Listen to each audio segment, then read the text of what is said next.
Hi guys, before the counting of the votes began in the local elections, I think many Tory councillors and bigwigs within the party were already preparing their excuses. The most common, of course, is that the party would have won if their voters had not stayed at home.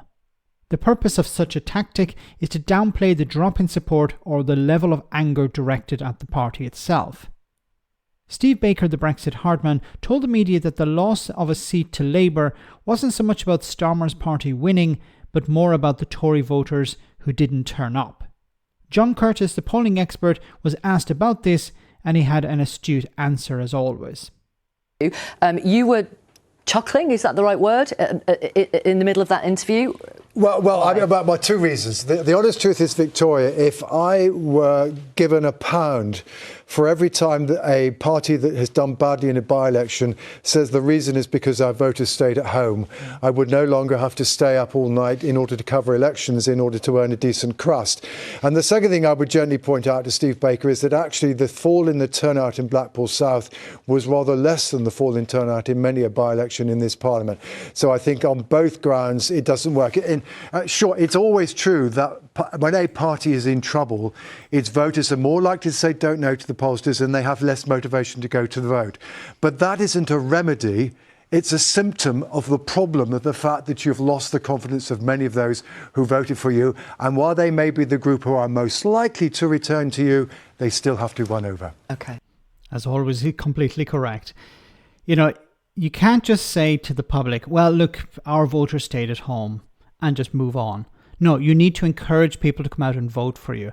And this is also a warning for Labour going, after they win the general election, which is, almost guaranteed.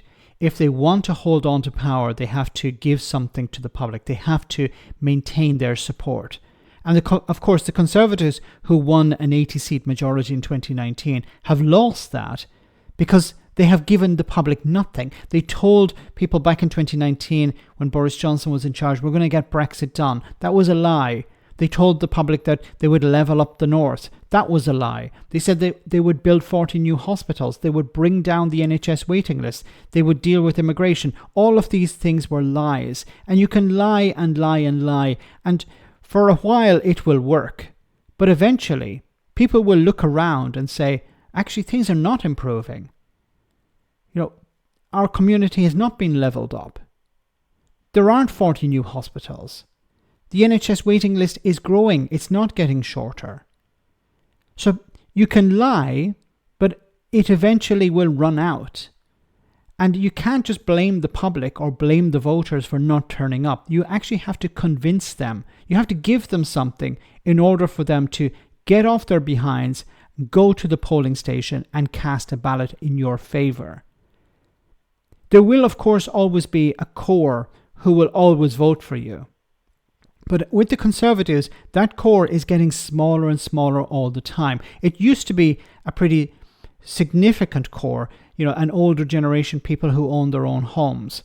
But even that cohort is looking at their children or grandchildren going through a very difficult time trying to get on the property ladder or paying massive amounts of money in rent or the cost of living. And they're even turning on the Tories. So you can try and blame people for staying at home, but it's not going to fix your problems. You actually have to convince them to come out by giving them something.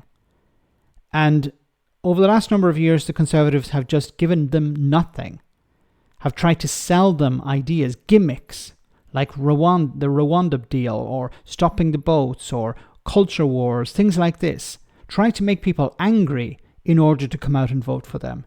But we've seen that's not working. There are more bread and butter issues that people are concerned with.